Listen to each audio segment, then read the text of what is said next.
3 Israeli citizens died in a terror attack in the West Bank this morning. As the war continues, concerns are rising that the Biden administration is trying to use the United Nations to weaken Israel. CBN's Julie Stahl reports from Jerusalem. In its final days, the Biden administration is said to be considering a new anti-Israel resolution in the UN Security Council that would undermine President-elect Trump's Middle East policy. Michael Doran, co-host of the Hudson Institute's Israel Update podcast, describes how the resolution might happen. There will be an official finding by the State Department that Israel is in violation of 620I. It's blocking humanitarian aid to Gaza. The Security Council would then take that finding as evidence it needs to pass a new resolution punishing Israel. The U.S. would reportedly abstain in the vote on the resolution so it would pass, and then the world bodies like the International Criminal Court would use it to condemn and weaken Israel. This resolution and the American official finding will be used by the ICJ, the ICC, etc., against Israel. What we're looking at here is fear that they'll use these 18 days to undermine Trump and his ability to move forward with his own Middle East policy and to further damage Israel's standing in the international arena. Secretary of State Antony Blinken is now admitting that the Biden administration's pressure on Israel has emboldened Hamas. He told the New York Times that every time Hamas saw the U.S. squeeze Israel, the terror group backed off from a hostage deal. Whenever there has been public daylight between the United States and Israel and the perception that pressure was growing on Israel, we've seen it.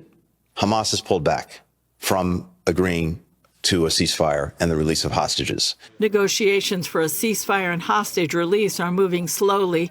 Hamas has reportedly agreed to release 34 hostages, but the terror group is demanding a week-long ceasefire so it can determine which ones are still alive and how many are dead. This weekend, the terror group released a video of IDF soldier Liri Albag, held hostage in Gaza now almost 460 days. Her parents talked to top Israeli leaders after the video came out. And we told them to make a deal. This is the time. There's Liri and 99 other hostages who need to return home quickly.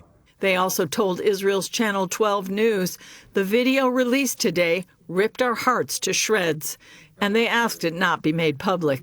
In his interview with The Times, Blinken said Hamas is responsible for the hostages' continued captivity and questions why world leaders aren't putting more pressure on the terror group. For all of the understandable criticism of the way Israel has conducted itself in Gaza, you hear virtually nothing from anyone since October 7th about Hamas. Why there hasn't been a unanimous chorus around the world for Hamas to put down its weapons, to give up the hostages, to surrender. I don't know what the answer is to that. Meanwhile, the war continues on other fronts. This morning in Samaria, also known as the West Bank, terrorists fired on an Israeli bus, killing 3 Israelis and wounding 9 others. Julie Stahl, CBN News, Jerusalem. Well, our CBN Middle East Bureau Chief, Chris Mitchell, is in the United States, and he's with us right now on set. So, Chris, I've got to piggyback on what our Secretary of State just said. He said it's understandable to criticize Israel in the conduct of the war. I'm listening to that, and I'm going, you've got to be kidding me. Yeah. What in the world is he talking about? Well, what Israel has done in the prosecution of the war, according to John Spencer, military historian, Israel has done more than any other military in modern history to protect civilian lives. And also talking about this finding about humanitarian aid, they have provided hundreds of thousands of tons of food, medical supplies into Gaza that actually has been used by Hamas to fight their war by selling it on the black market, getting food, and using it as a leverage against their own people, the Palestinian people. I assume Blinken understands that the same critique could be made against U.S. soldiers in how they went to war with Iraq or went to war with Afghanistan. that the same things happen in a battle zone. Yeah, exactly. Yeah, and that was the point that Israel's been making since the beginning of the war. You know, they lament all the Palestinian casualties, but they're doing everything they can. They tell Palestinians to get out of harm's way. They tell them where they're going to attack, get to a humanitarian zone, and get out. So this telegraphs to Hamas exactly what Israel's going to do. And so this actually puts not only Palestinian lives at risk, but also Israeli soldiers. And that's something that I've heard from Israelis, that they're just concerned. What the U.S. has been doing, pressuring Israel, is putting their own soldiers at risk and throughout the prosecution of the war. Well, let's also talk about, you know, when there's, to use Blinken's term, when there's daylight between Israel and the United States, where it appears publicly that there's some disagreement with them as to what to do. That actually emboldens Hamas and stops any kind of negotiation and release of hostages. And they say, well, okay, if we just hold on and continue this, we can isolate Israel. Well, that's exactly part of Hamas's strategy. And much of the public daylight has come from the U.S. side. That's how many people in Israel perceive it, that the Biden administration has really been putting pressure on Israel. They've actually started to undermine or started to undermine the Biden administration. You saw that Senate Majority Leader at one time, with the White House permission, asked for a change of leadership. So the public daylight had been coming from the Biden administration in many ways and fit into Sinwar, the leader of Hamas's strategy. It was actually discovered in some of their documents that they wanted to divide not only the Israeli public, and they used the hostages to do that, but also between Israel and the United States. And Israel and the world and Europe and UN. I mean, the list goes on. It's all part of the grander strategy. They were hoping Hezbollah would come in force. They were hoping Syria would come in. They were hoping Iran would come in. And they were trying to ignite the entire Middle East. Let's talk about an obscure thing. It's called 620I. What exactly is that, and how? I mean, I hear loud and clear Carolyn Glick in that piece, but others are saying, Israel, watch out. There's about to be a Biden surprise, somewhat similar to what Obama did in his last month in office. Yeah, that was Resolution 2334, which actually said that all Israeli, quote-unquote, settlements were illegal, and that would include Jewish Quarter, the Jewish Quarter, Temple Mount, the Western Wall. So this finding is that if anybody is found keeping humanitarian aid away, the U.S. can limit military aid to that country, and that would be Israel. So the finding would actually be brought reportedly before the UN Security Council. The U.S. may abstain, just like they did in 2016, which would open the door for criticism, demonization of Israel, and from the International Criminal Court to the International Court of Justice. And one of the keys, Gordon, I think, is whether or not it would be under Article 6 or 7 under the UN Charter. Article 6 is that, the anti-resolution would go against Israel. However, Article 7 carries the weight of actually force and sanctions. So that would be critical in case this ever does get to the UN Security Council. It seems to be a duality in U.S. foreign policy. On the one hand, let's take 620I and try to demonize Israel, saying you're withholding humanitarian aid from Gaza. And so therefore, we're now going to withhold aid from you. At the same time, he just said $8 billion in weapons going to Israel. So the U.S. is not going to act on the finding at all. It's not going to change anything in our behavior to Israel. But I've got to ask the larger question: why in the world would you want to put Israel at a disadvantage at the UN?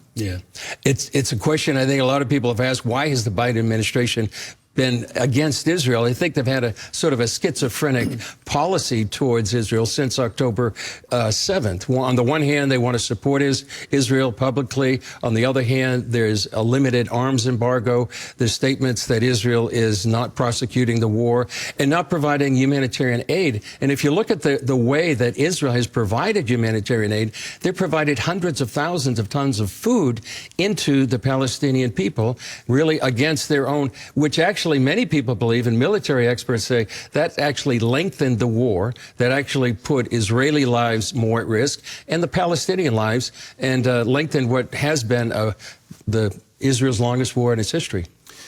It's also against U.S. interests because U.S. citizens are hostages. That's right. That's right. And so, again, I'm puzzled. Why in the world would you do this? It literally makes no sense. Yeah. You're not even representing your own country anymore. Yeah, I remember a few weeks ago, Gordon, you asked actually us in the Jerusalem Bureau to have the names and the faces of all the 8 Israeli-American hostages. And I think throughout the prosecution of this war, the fact that there are Americans there almost 460 days now in captivity, it's kind of been lost, I think, on the American public. I think that's a reflection on the Biden administration not making it clear that there are Americans involved, Americans in hostages, maybe in some tunnel in Gaza right now.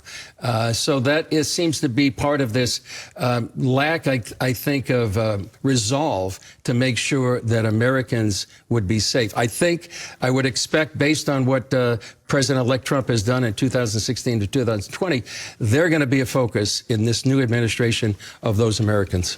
I've got to say, isn't it also an indictment of American media? You know, I remember the Iranian hostage, and so the Iranian government took our embassy personnel, held them hostage. And a whole nightly news program came out of it. Began that way. I mean, so there was a steady drumbeat.